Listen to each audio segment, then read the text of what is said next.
ഇനി നമുക്കൊരു ബൊക്കെ സെറ്റാക്കി എടുക്കാം. അതും ക്യൂട്ടായിട്ടും ഈസി ആയിട്ടും. ആകെ ഒരു ടാസ്ക് എന്ന് വെച്ചാൽ അതിനുള്ളിൽ വെച്ചെടുക്കുന്ന ഫ്ലവേഴ്സ് കറക്റ്റായിട്ട് നമുക്ക് കിട്ടണം. അതൊക്കെ നമ്മൾ ഒപ്പിച്ചെടുക്കുമല്ലോ. ആദ്യത്തെ 2-3 പാളിപ്പോവും, പക്ഷെ മൈൻഡ് ആക്കണ്ട, ബാക്കി നമുക്ക് സെറ്റായിട്ട് വരും.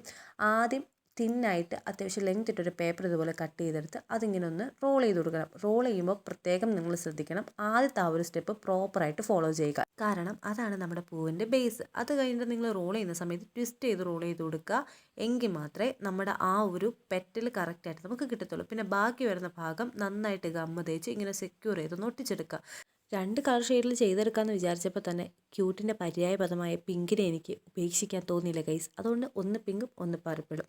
പിന്നെ അത് ടിഷ്യൂ പേപ്പറിലും എഴുത്തുകുത്തുള്ള ഏതെങ്കിലുമൊക്കെ പേപ്പറിലായിട്ട് റാപ്പ് ചെയ്ത് അതൊന്ന് കംപ്ലീറ്റ് ആക്കി എടുക്കുക. ഇത്രയേ ഉള്ളൂ. ബർത്ത്ഡേക്ക് ഫ്രണ്ട്സ് സ്വീറ്റ്സുമായിട്ട് കൊണ്ടുവരുമ്പോൾ തിരിച്ച് ഹാപ്പി ബർത്ത്ഡേ പറഞ്ഞ് കൊടുക്കാൻ പറ്റിയൊരു ഗിഫ്റ്റ് ഐഡിയ ആണ്.